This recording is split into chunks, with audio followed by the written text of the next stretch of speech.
अस्सलाम वालेकुम नाज़रीन, अताउर रहमान इस्लामाबाद हाई कोर्ट से आपकी खिदमत में हाजिर हूँ। आज अली बुखारी साहब हमारे साथ मौजूद है। सर, आज़म स्वाति की जो रिमांड थे उस हवाले से आप पेश हुए थे। मियां गुल हसन औरंगज़ेब साहब काफ़ी बरहम भी हुए जज अबुल हसनात जुल्करनैन पर।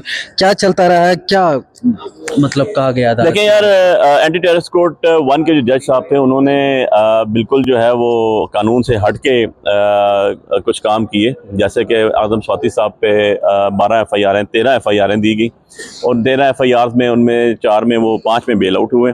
बाकी में जो है उनको रिमांड दर रिमांड लेना शुरू कर दिया। हमने उन्हें कहा था सर कि एक दफ़ा ही रिमांड होता है ना, आप इस्लामाबाद पुलिस की कस्टडी में आप 10-10 12-12 दिन 7-7 दिन 9-9 दिन से रिमांड देते रहेंगे तो ऐसे काम चलेगा? ये लॉ तो नहीं है।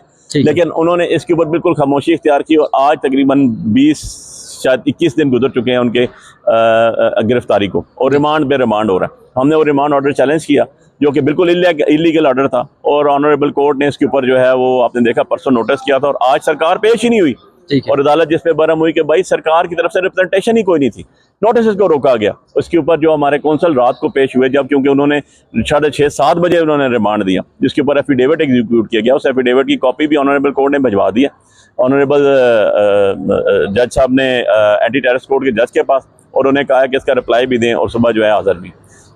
ये चीज़ें सारी आ गई हैं तो ये इलीगल एक्ट जो है इंशाल्लाह ये अंडू होंगे। अबुल हसनात जुल्करनैन के हवाले से ख़ासकर उन्होंने कहा कि साइफ़र का केस आपके हमारे सामने है, इसके साथ साथ बहुत सारे और केसेस हैं, ठीक है, बरहम काफ़ी दिखाई दिए। मैंने पहली दफ़ा जस्टिस मियां गुल हसन औरंगज़ेब को इससे बरहम देखा। क्या कहेंगे आप? देखो यार, जब आप इंसाफ के तकाज़े पूरे करते हैं और इस तरह की घटिया और इलीगल एक्टिविटीज़ हो रही हो तो जज साहब ने क्या करना है? और तो ऑनरेबल कोर्ट ने बरहम ही होना ना कि ना सरकार पेश हो रही है, आप रिपोर्ट मांग रहे हैं IG इस्लामाबाद से, IG इस्लामाबाद अपने पर्चों की रिपोर्ट भी गलत दे रहा है। तो इन सारी चीज़ों के बाद क्या होगा फिर? अल्टीमेटली तो यही होना ना कि बरहम ही होना ना जज साहबान ने। और इनको उन्होंने देखिए, उन्होंने क्लियर कट कहा है कि यार इस बंदे ने एक दफ़ा नहीं 2 दफ़ा नहीं कई दफ़ा हम देख चुके हैं इसके केसेस को कि इस तरह की चीज़ों में एक्टिविटीज़ में इन्वॉल्व है। वैसे जुर्म क्या था इसका पे ये केस किस उसमें वो जेल? देखिए, ये सारे के सारे जितने केसेस थे ये बने थे 4 अक्टूबर के बाद जो हमारा धरने का और हमने जो पीसफुल प्रोटेस्ट की कॉल दी थी इमरान खान साहब ने, उसके बाद आज़म स्वाति साहब को अरेस्ट कर लिया गया और इनके ऊपर जो है वो पर्चों में पर्चे दे दिए गए और सबके अंदर लिखा हुआ है माली मावनत, जहाँ पर मौजूद थे ही नहीं है, फिर भी इनके ऊपर माली मावनत लिख के तो इनको पर्चों में इन्वॉल्व किया गया। और पर्चों की इन्वॉल्वमेंट के बाद जो, चलो वो तो पुलिस ने किया ना, उसने किया, आपकी डिस्ट्रिक्ट एडमिनिस्ट्रेशन ने किया, आपकी लॉ एनफोर्सिंग एजेंसीज ने किया। यार जज के पास पेश होते हैं, जज ने तो इंसाफ करना है ना, वो तो देखे। वो एक थॉरल आर्गूमेंट्स के बाद हुआ, ये पहली दफ़ा नहीं हुआ। आपने हलीमा खान साहबा के भी रिमांड में देखा कि इतने दिन रिमांड दिया गया उनको, किस लिए? मेगाफोन बरामदगी के लिए। यार कोई खुदा का खौफ कर लो यार, ऐसे तो नहीं होता। तो अल्टीमेटली हमें बड़ी उम्मीद है इंशाल्लाह ये जो जजमेंट आएगी ये मशअल राह होगी है और आने वाले लोगों को भी, जितने हमारे PTI वर्कर्स हैं उनको भी मुबारकबाद हो रहा हूँ मैं कि जी उनके लिए भी एक मशअल राह होगी, उनके लिए भी एक ऑक्सीजन होगी, प्रोविजन होगी। इस टाइम इस वक्त के अंदर एक बारिश का कतरा होगा साबित होगी और जो जजेज हैं उनको भी एक हदायत का रास्ता मिलेगा कि ऐसे नहीं है कि आप जो कर दें और आपको पूछ करने वाला कोई नहीं। अच्छा, ये तो केसेस के हवाले से अब सियासी थोड़ी बात कर लेते हैं आपके साथ। आज बुशरा भी निकल रही है वहाँ पेशावर से, बल्कि निकल चुकी है मेरे ख्याल में मशाल यूसुफजई के साथ। तो क्या मतलब पार्टी में वो कह रहे हैं कि अभी जब से वो बाहर आए हैं तो फैसले उन्हीं के मुताबिक फिर चल जाएंगे?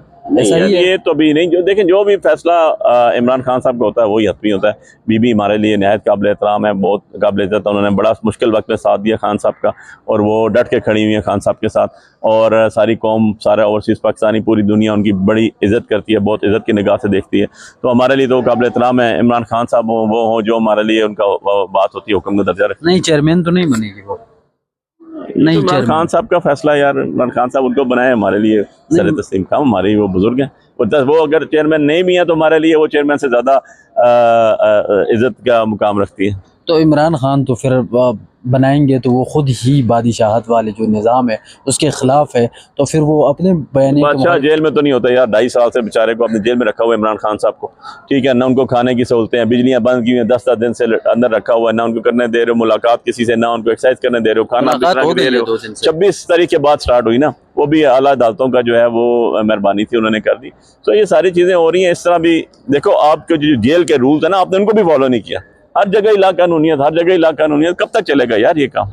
तो ये गुड न्यूज़ है जी, इंशाल्लाह अल्लाह बेहतर करेगा। ठीक है, थैंक यू वेरी मच जी। अली बुखारी साहब हमारे साथ मौजूद थे इस्लामाबाद हाई कोर्ट में, और आज आज़म सवाती के हवाले से जो केस था उसकी समाअत हुई, और समाअत के बाद जो है वो हमारे साथ गुफ्तगू कर रहे थे। उम्मीद करते हैं व्लॉग आज आपको पसंद आया होगा। इंशाल्लाह मिलेंगे अगले व्लॉग में, तब तक के लिए मुझे अपने मेज़बान अताउर रहमान को इजाज़त दीजिए। अल्लाह हाफ़िज़।